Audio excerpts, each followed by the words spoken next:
So great, welcome everyone, and a big welcome to all of you who join on the live stream. So super happy to have all of you here as well, and we will start with our playbook for Black Friday and give you the latest insights and tactics for winning on Google Ads and Google Shopping this year.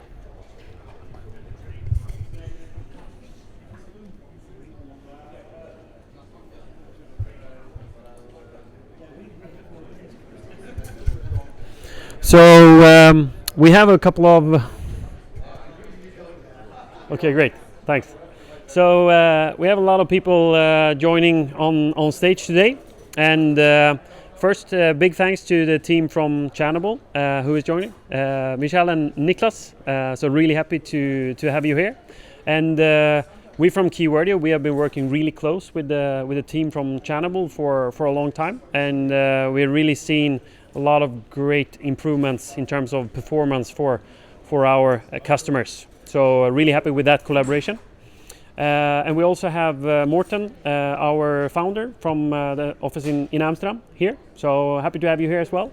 And we also have Simon joining me on stage later as well. So that is the lineup for today.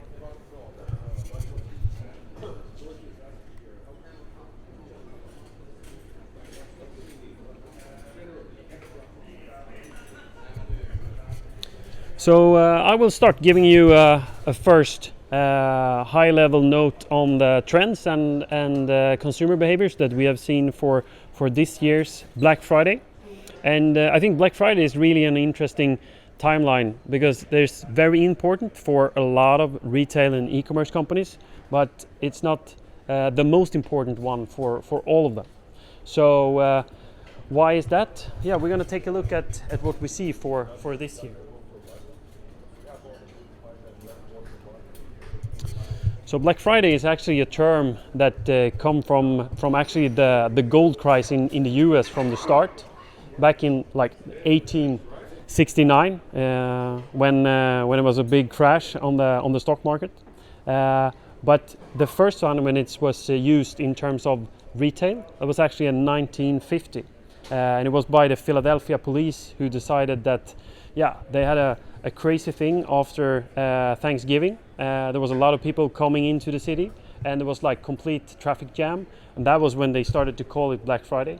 So it's not a new thing, but now it's really something that people start using a lot, and we will see about how people searching for Black Friday on Google. It's really taking off big time. So these numbers are how much are people searching for things related to Black Friday. And if you look at these numbers, it's really interesting. So compare 2016 to 2017 and then 2018, we can see that how people are searching is really growing very rapidly.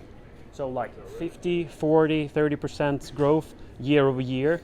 So of course, this is getting more and more important. And of course, the competition is getting higher and higher in this environment as well. So that's why it's important to be able to single out what is important for your business, for example. And that's the challenge, I would say, with this.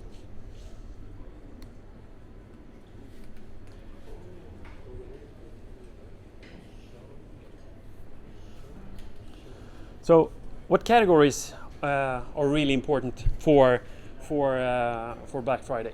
So for example, if you are in the small kitchen and appliance segment, this will be very important for you. This will be extremely important. We can see that if you look at on all devices, it's actually a plus 100% in terms of how people search for it. So it's going to be very, very important.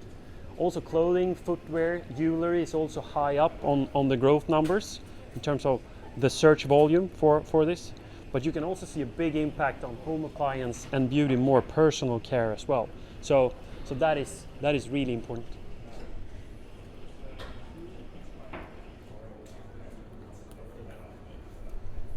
And when do people actually start searching for things related to seasonal sales, Black Friday?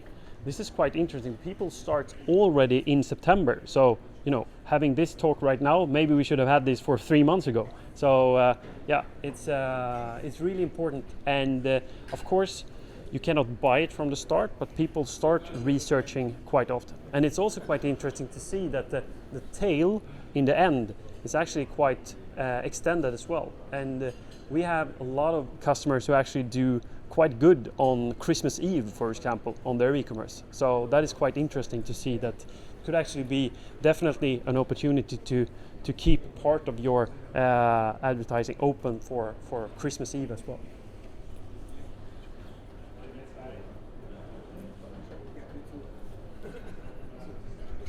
So of course mobile is getting more and more important, and typically for Black Friday it will be very important. So if you look at this number comparing Netherlands to Sweden, we see similar type of behavior. We have of course higher volumes in the Netherlands, but mobile is really important. And of course, because people do a lot of research, and many people could end up with the purchasing offline as well. But mobile is really getting more and more important. And you can see the spikes in the term of how you research. You can see that coming in right before and starts picking up around the 16 or 18, depending on Netherlands and Sweden. So that's an important thing to have in mind.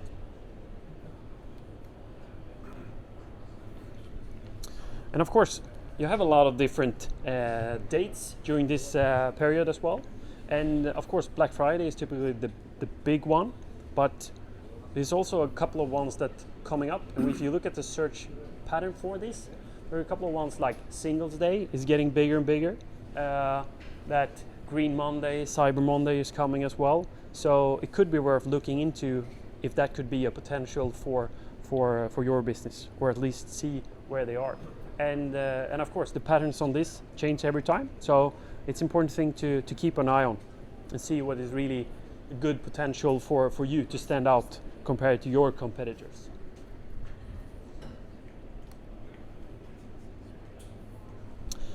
So with that, I would like to hand over the word to Morten and Simon. So welcome up. Thank you. Hello, everyone. Do you want to kick this off, Simon? Yeah, so we'll do somewhat of a duo presentation now. But my name is Simon. Maybe we can click it so people can see who we are. So that's us, but in the other direction, or in the opposite side. Maybe we should switch sides, huh? Yeah, exactly. And now I will be standing here. Exactly. So I'm Simon, and I work with international business development here for Keywordio. And today we're super happy because we're gonna release a Playbook for Black Friday. So anyone watching the live stream or being here today will get a copy sent out directly after the event. So there we will, show you some tips and tricks on how to succeed in beating the competition for Black Friday. Who's this guy? Hey. Hello, everyone. My name is Morten, and I'm the founder of Keywordio. And I'm very happy to be here today to talk about Black Friday. And I think we should just kick it off, Simon. Yeah. So how come you founded Keywordio? I actually founded Keywordio because I was inside Google, and I was seeing that they were doing a lot of things manually, and I thought, hey, that's a bit stupid. So I hired my father. I couldn't pay him, but I paid him in red wine, but that was good for him. And then I actually had him program what ideas I had, because he was a computer programmer. And then he made my life easy at Google, which made my life very easy, because then I got promoted. And then I thought, hey, I'll do this outside of Google, and that's what we're doing now. So that's why I started Keywordio. Okay, cool. So a big part of what Keywordio does is automation. As we all know, we tend to turn to Google whenever we want to research something, we want to know something, or we want to do something, right? But what everyone doesn't know 100% is what Google Ads is in a little bit more depth. So I will try to do this in 3 minutes. So explain to everyone what Google Ads is and how you can optimize for it. And we will see. I've tried this a few times. Sometimes I end up at 10 minutes, sometimes 30, and sometimes 1. So we'll see where we end up. I have a flight tomorrow, by the way. Okay, yeah. So we'll try to be a little bit quicker than that. So this is an empty slide. Why is it an empty slide? Does anyone know when Google Ads first started? So not Google, but Google Ads. I see someone raising their hand on the live stream right now. I think yes, you were correct. That's right. So 2000 actually, Google started something called Google Ads, which I think there it is. So in October 23, year 2000, so 19 years ago, they started Google Ads. And I read a blog post that Google actually posted while they launched Google Ads. So back then, Google were a little bit of a smaller company, but Google were super happy that they had 350 advertisers on Google. Worldwide. Worldwide. That's also important thing to look out for today. And they were also having tens of millions of users searching on Google every day. Imagine that, almost entire Sweden searching every day. And now I think we do it like 50 times a day. And another fun fact about this is, I don't know if you know Yahoo? Yeah. Yeah? So Google were elected by Yahoo as the best search engine. Imagine if they knew today that they were actually handing out awards to their competition. I'm not sure if that's the best thing to do. But that's that about Google. So what is Google Ads basically? Well, it's basically an enablement for people who want to be shown on certain search queries. And as some of you know, this is an animated version of Google Ads, which not that many people have seen before. But this kind of search, maybe someone has done before. So you're out looking for a product, for example. So on the very top here, you can see shopping ads. And then on the bottom, you can see text ads. So these are two different things. So if you want to run a shopping ad, you need to have a product with a product ID, basically. And it's called, Morten? Google Shopping. Yeah, but what's the ID called? Sorry, I was not paying attention. Okay, so he's not listening. Hope everyone else is. It's called GTIN, I think. Oh, GTIN. Yeah, exactly. And so you need to have a product in order to be visible on Google Shopping, right? One of the things fun fact, we're keeping that going, is I've heard also that if it's not advertised for, or when you are searching like this, 40% of people don't even know that it's an ad. Yes. So that's super interesting as well. But today, as we are focusing a little bit on e-commerce, we will focus a little bit more on shopping, right? So this is the shopping part of the advertising. And if you look at this slide, for example, it's a little bit interesting because here we can see quite similar products, and they have a picture, they have a title, and they have a price. And I'm not sure here, you can find one who is different, and you can find some ones that are cheap and some ones that are expensive. But in euros, that would be 10% less. Okay, yeah. So then, what makes you shown on Google Ads then? So you have a product and you want to be shown on Google Ads. So it's a little bit special when it comes to shopping. So Channable will talk a little bit more about how titles and so forth work when you're advertising on shopping. But basically, if you want to be number one, then you cannot just pay more. That's the conclusion of this slide. So there are two things that factor in. There are a bid, and B, a quality score. So basically, if you want to advertise for, let's say you want to advertise for Adidas shoes and you don't have them in inventory, for example, it's going to be super hard because you won't have the quality. And Google is aiming to be, the number one search engine by Yahoo again, I guess. So that's how they factor in that they can make money on these searches. E-commerce, Morten. Why is Google Ads different for e-commerce? I think that Google Ads is the best marketing platform for e-commerce, and the reason is that it's pull marketing. So the way that we define pull marketing is intent, right? You go to Google search to search for something because you want to buy something probably, or at least you want to find something. So if you go to Google search and search for buy Nike shoes or Nike Air Max shoes, you probably want to buy something, right? So there's a lot of intent behind it, and that's why Google is super cool. You also have that on Bing and on Amazon. In our markets, they're a bit smaller, but it's essentially the same thing. And then you also have push marketing, and push marketing is also great. It's, for example, Facebook or YouTube or the banner you see outside here. and it's also great, but there's less intent, right? It's kind of like going to a party and then somebody jumps out in front of you and saying, hey, do you want to buy these pair of shoes, right? It could be that you want to, but you're probably there for, I don't know, a party or drinking with your friends, right? So it's the same on Facebook. You may not go there to buy a pair of Nike shoes. So if you're shown that, just be in mind that, you know, not everybody is as interested in buying it, but if somebody searches for buying Nike shoes, the conversion rates tend to be a lot higher. So it's with intent, and that's conversion rates.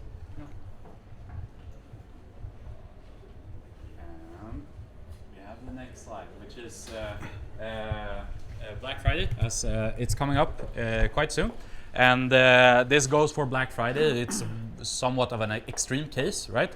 Where demand is rising super rapidly, and you know it's building up. Jonas showed the slide before that people are showing interest in Black Friday already now in the beginning of November, right? And in order to understand this a little bit better, we will show you here a quick video. I'm not sure how I'm able to do that, but I think I can. Maybe.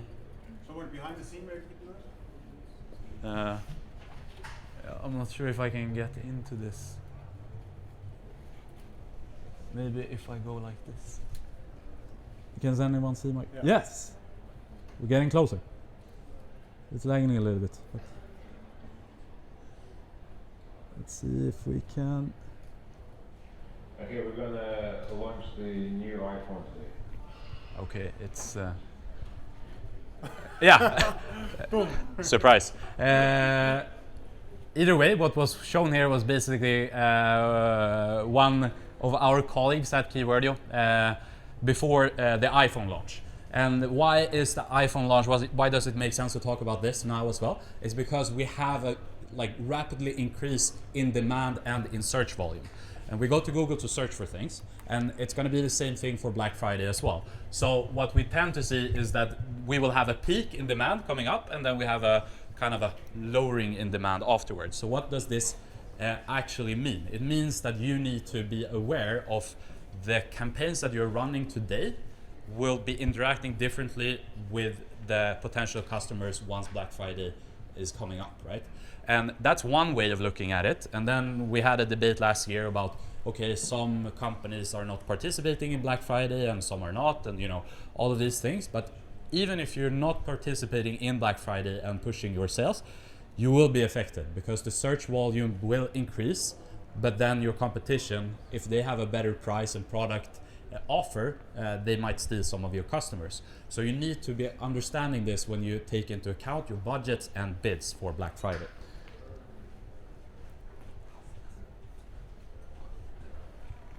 So, text ads. Do you want to take it? Yes. And before it said Black Friday, but that could also be Black Week or how long you run your offers. I think in the beginning when I started it was really Black Friday. Then it became Black Friday and Cyber Monday. Then it became Black Friday weekend, and maybe this year it'll be Black Week, and you know, in 5 years maybe it'll be Black November. You never know. But in any case, with text ads, it is of course not as much as shopping ads in terms of volume, but it is very important that you mirror your website. So what does that mean? If you have 20% on your website, or 50%, which is I think the standard on Black Friday, then make sure that your text ads also show that you have 50%, right? Because if it doesn't, then the clients won't know about it, or potential clients won't know about it, right? Yeah. And this is just a typical e-commerce client. So this is a typical e-commerce client, right? Searching for Calcedonia socks. And what do they see when they see the search engine? They see, you know, Italian style socks. Yes, that's correct. Also over here on mobile, see also Calcedonia. And it would be nicer if it would say 50% off, time limited offer, or only valid this weekend or whatnot, right? So make sure that you have a bit of urgency as well.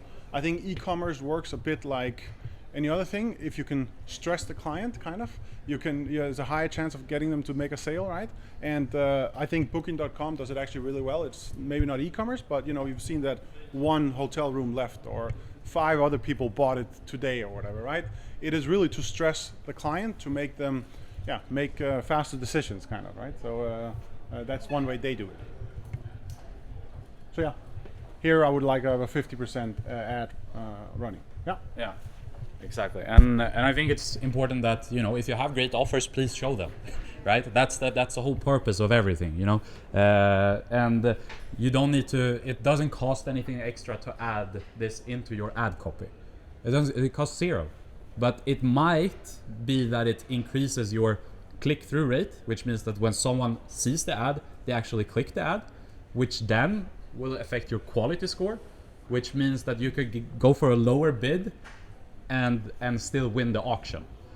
So all of these small things that you can actually do to improve performance of people actually wanting to go into your site is super good. To stress on that a bit more, so let's say that you are searching for Nike shoes. There's typically 2 or 3 or 4 ads, right?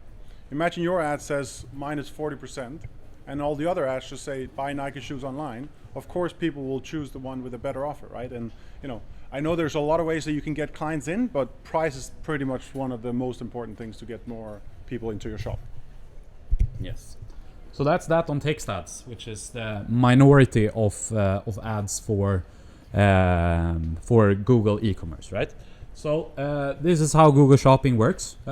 So basically, you have XML feed, and I won't go into that too much, but that's then transferred into your merchant center.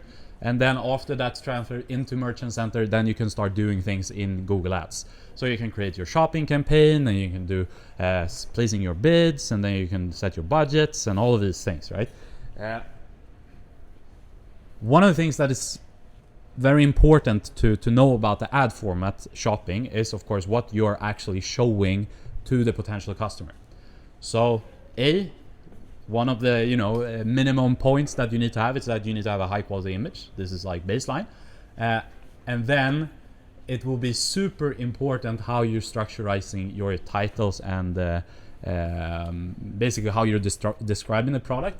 But then if you look at this slide, for example, sorry for this being in Swedish kronors as well, but if you look at the prices here, there are of course 3 different sofas on this slide, but one of them is super off in the price. Probably there is something wrong with the price, is my basic assumption, because I don't think that a couch would cost 383,000. And it also says used, right? Exactly. So there are so many wrongs here. But what you need to know is that the attributes that are actually shown in the ad is important, right? So sometimes we talk about when it comes to e-commerce that sometimes you have the foot in the door for some customers. That's at least traditional retail, how we do it. So when I was working in electronics back in the days, we usually had this amazing offer on one TV, right? So everyone came into the store through the ad of that TV, for example. And then once they were in, then they were shown also that there are some other offers. So it's important to have these kind of products that you're heavy on price and making sure that you're actually promoting them as much as you can.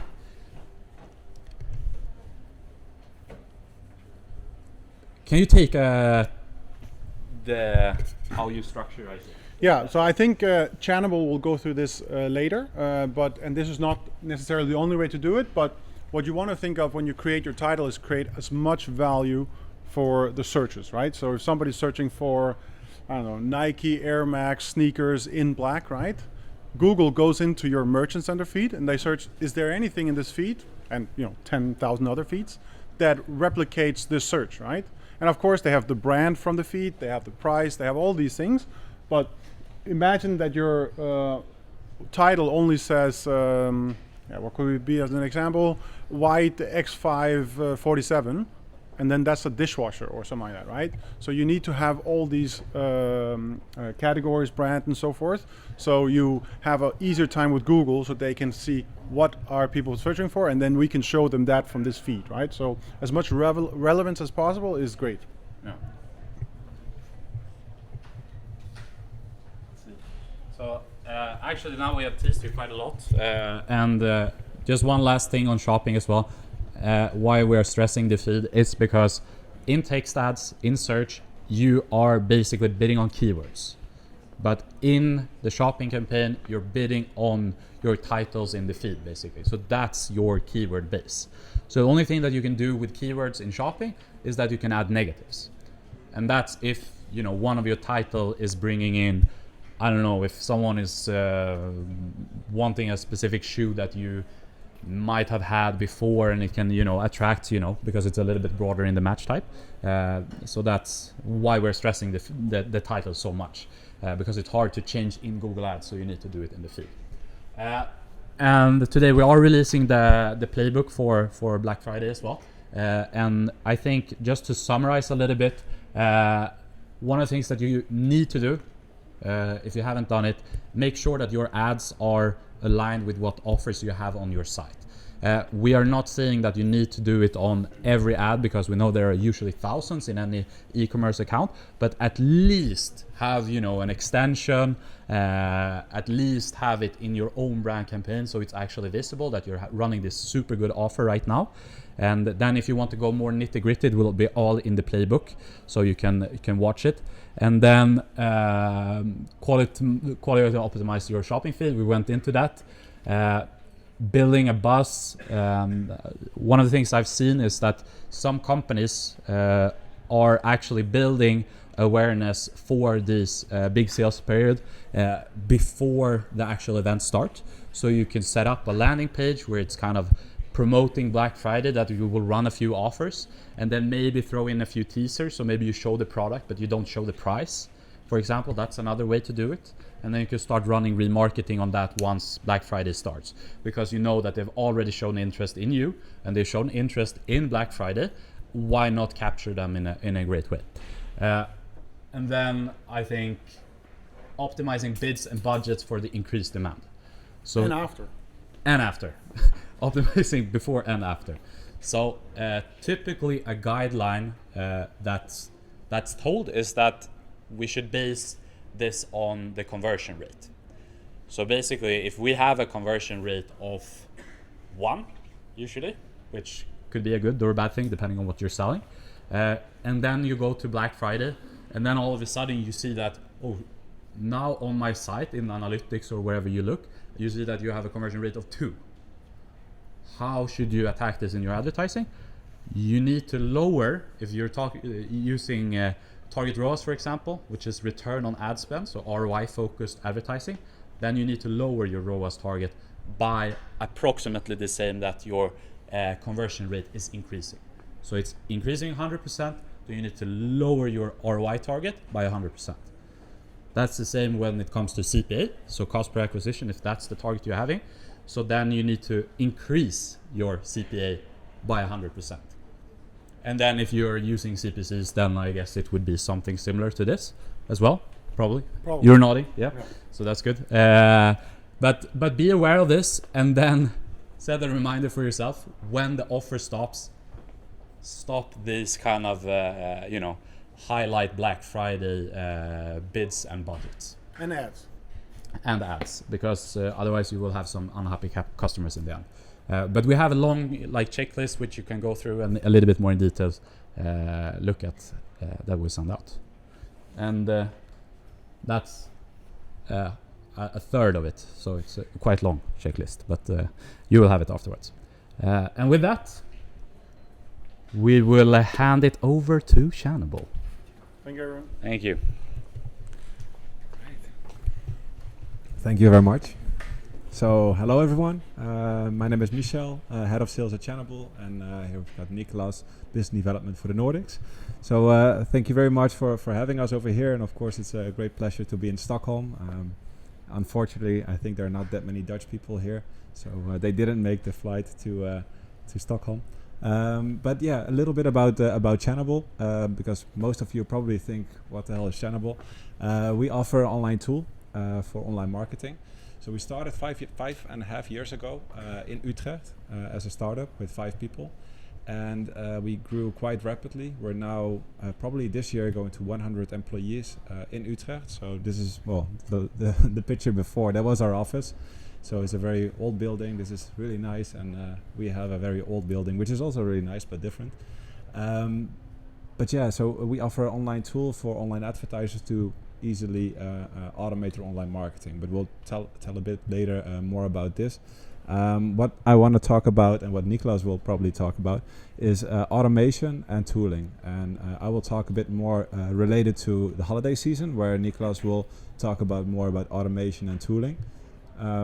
Later on, there will be lots of information also about Channable, what we do, but now we want to talk a bit more about like the things happening with automation and tooling and how it can help your business grow. So I'll give the word to Nicholas. Thank you very much. Okay, so Keywordio talked about a lot of different cool ways that you can optimize your Google shopping ads and a little bit about your text ads for Black Friday.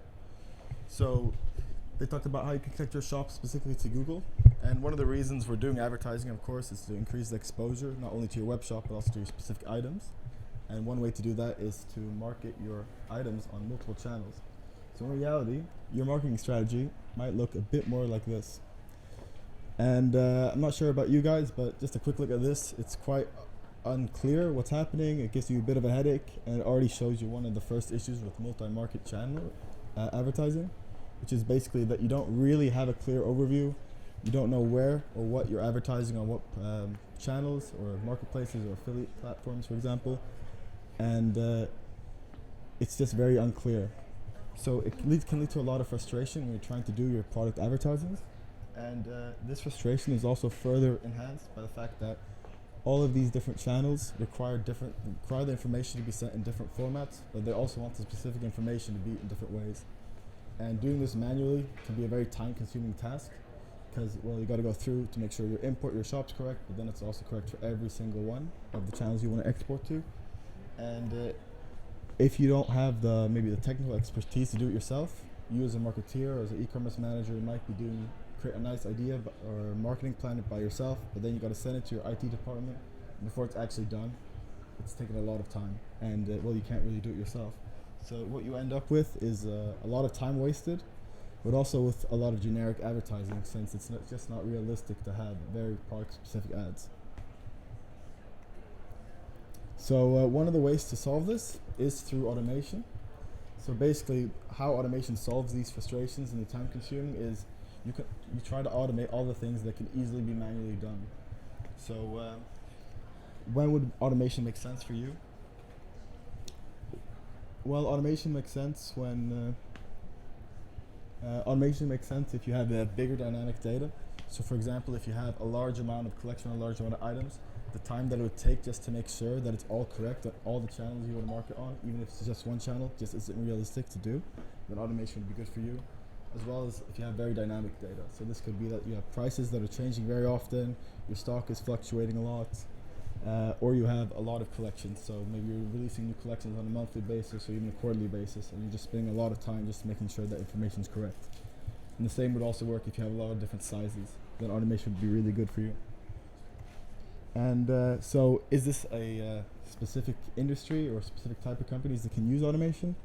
Oh, and of course also if you do multi-channel, because it gives you a nice, it helps you save a lot of time. But for who? So is it a specific industry thing?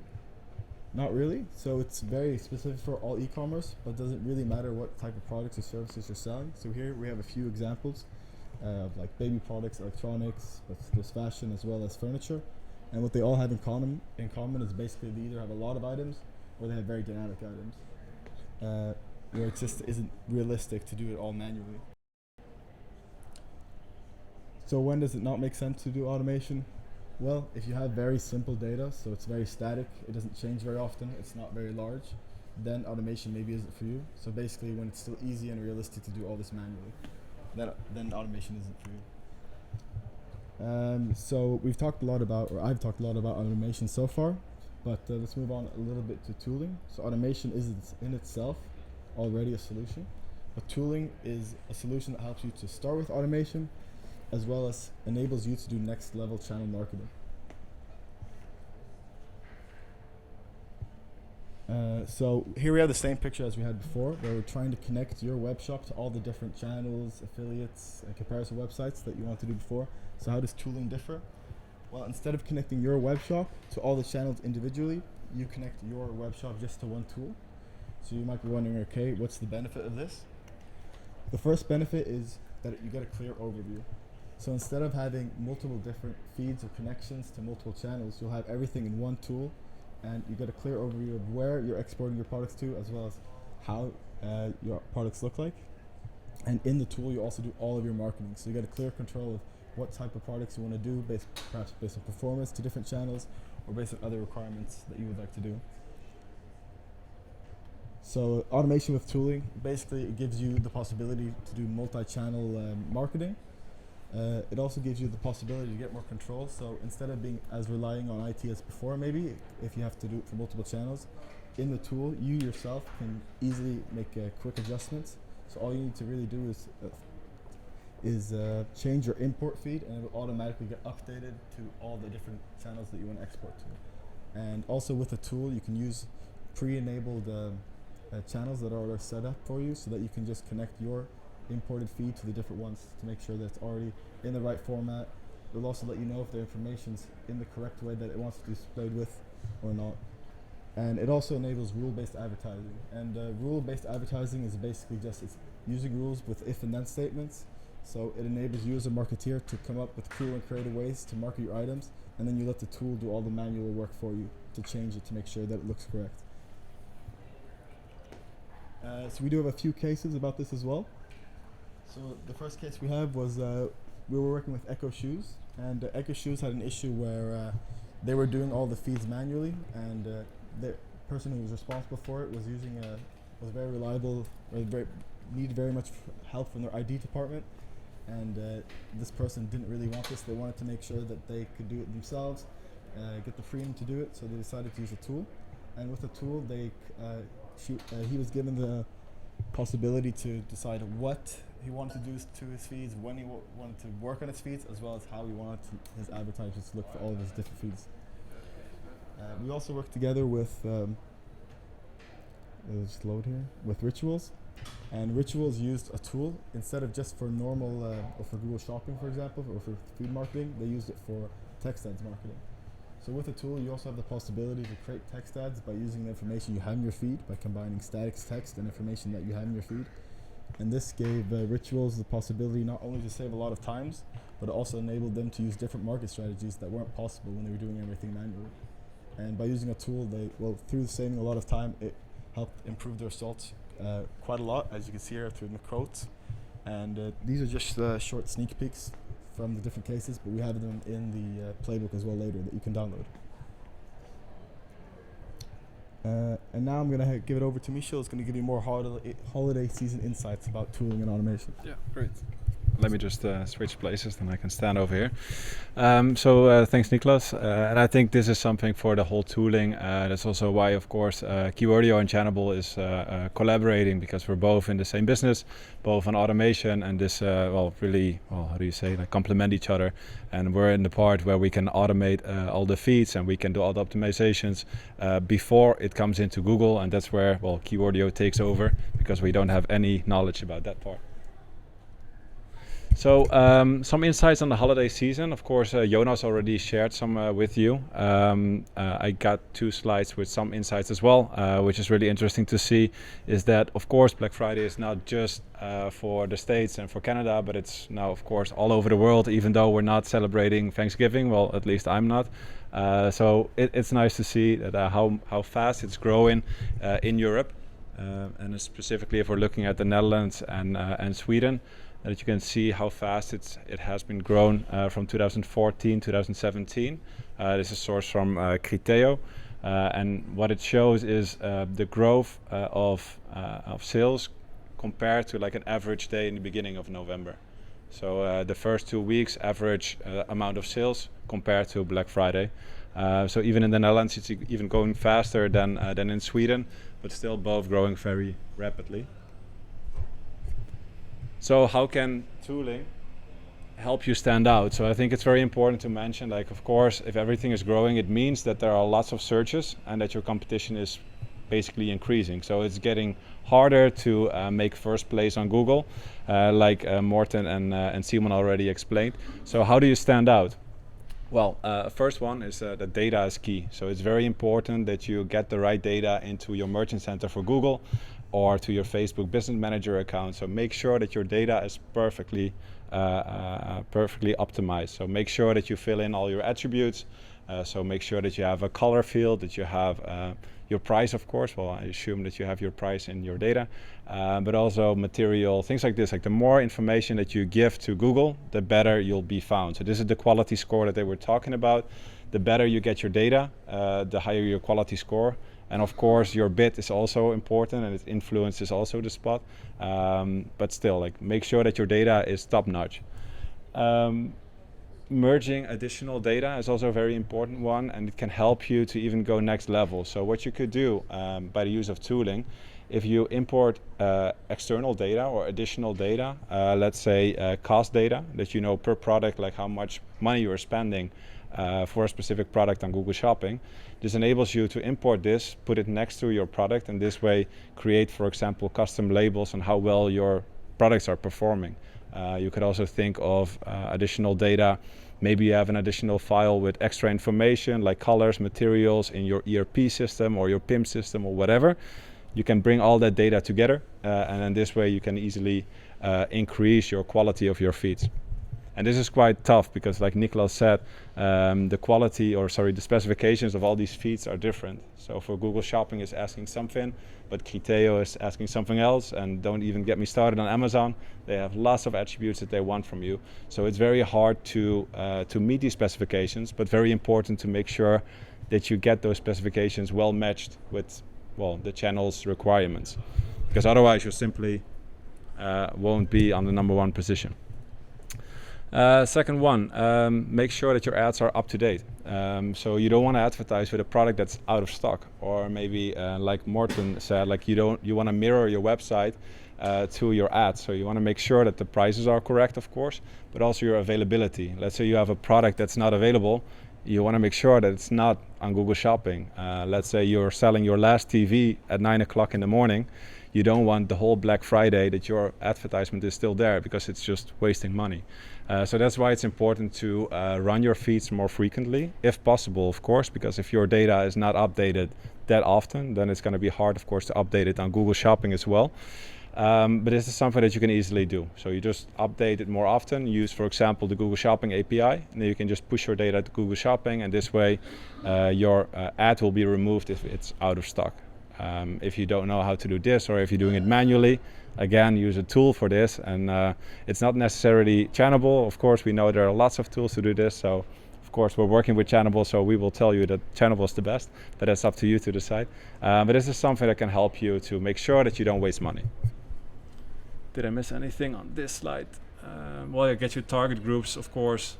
Get them right, and the right products to the right channel, of course. So if you have specific products that are not relevant for a specific channel, then it doesn't make sense. In the Netherlands, we've got specific channels for women's clothing, for example. Then you want to make sure that you don't put your men's clothing in there, but I think that's quite logic. Online visibility. So that's another thing that enables you to stand out compared to your competition. So you want to make sure that you're visible on different channels. So don't just put all your money on one specific channel. People are browsing. They are switching from Amazon to Google to Facebook. If you appear in all the different channels, maybe not all, but lots of them, then this way they will remember you, and it will increase the possibility that it will convert. So what kind of channels should you advertise on? Well, that's up to you, of course. Like I said, we're not marketeers, so this is something that you have to figure out yourself. Just make sure that it fits and that you can serve the right ad at this channel. Yeah, then the plug and play. This is again an example. Like I can imagine that if you're a marketeer, then it can be quite hard to connect with, for example, Amazon, because then you have to go to IT and ask them, could you build a connection? And we have to get our orders back into our own system. So it's quite a big deal to connect a channel like this. So this is something that you can use tooling for as well. So you can just plug and play, pick Amazon, pick Facebook. The requirements are there, so you can just connect with them and easily sell. So it doesn't need to take that long to sell on other channels. Another one, segmentation. This is a really cool one, and I think this is very important for companies like Keywordio as well, because if you have your data segmented, then you can really focus on specific product groups. So there are lots of ways that you can segment your data. So I put some examples in here. So you can segment your data or products on, for example, performance. So if you have products that are performing very well, then you can put them in a separate campaign compared to your less performing products. And you want to spend your money right, so you want to make sure that you spend as much money as possible on the products that have high margins, maybe low competition, high conversion rates. So this way, try to segment your product groups, and this way you can focus on those and not spend money on ads that are less relevant or making you less money. So I think this is a very important one.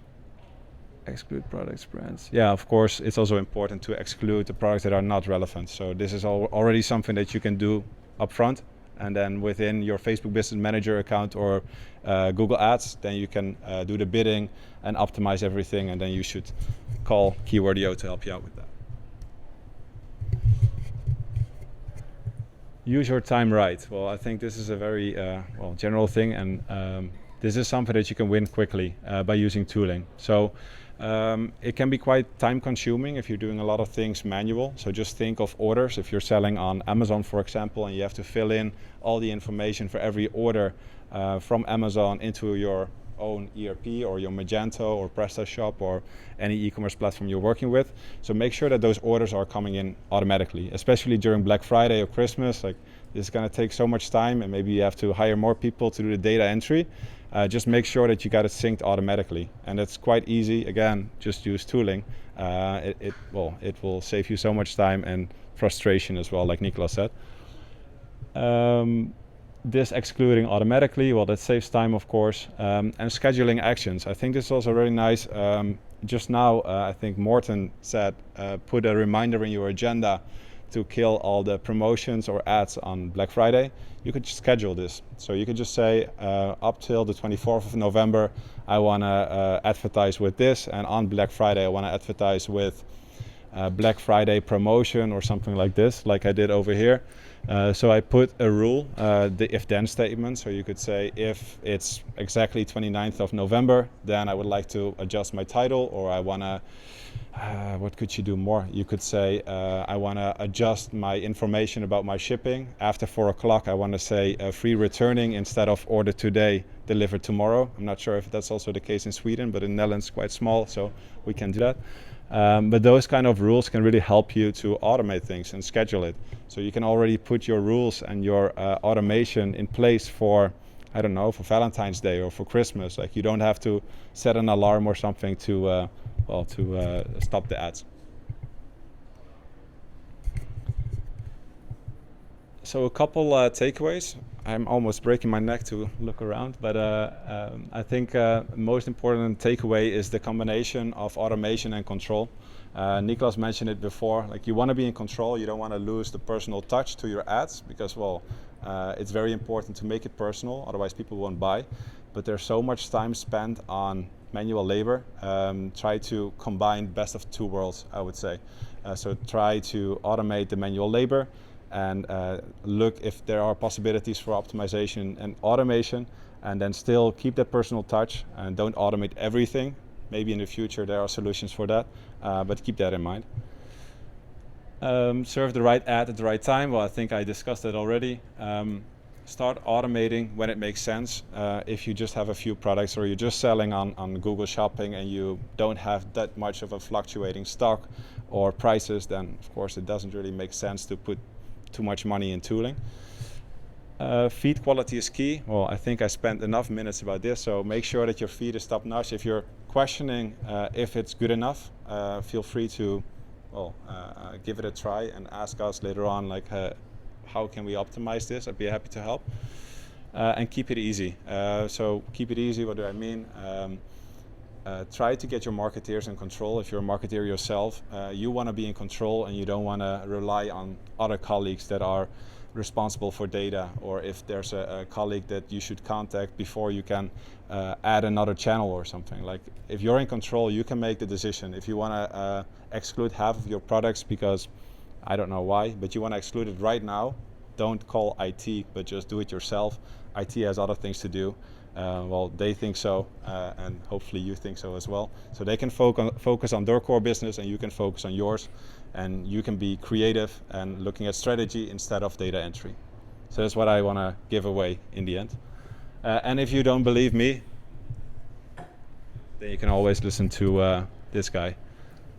And that's how I want to end the presentation. So maybe there are some questions that you'd like to ask about automation, feed marketing, or maybe for Simon or Jonas.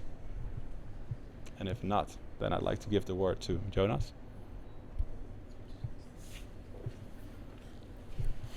Switch slide. Yeah. Yeah. Go. Yeah. So thank you guys, and also thank you for everybody who's joining on live on the webinar. And as we said before, everybody will get an email with the link to a short survey, 3 minutes, and in end of that you have a lot of bonus content. You can also get it through the QR code here, and you have the playbook, you have some white paper and some case studies from Channable, and you have a retail playbook from Google as well. So you have some good tips and tricks about conversion rate optimization, on-site behavior, and a lot of good stuff in there as well. So I really suggest that look into the bonus content, and yeah, good luck with your big sale, and yeah, thanks everybody who's joining on the webinar. Thank you.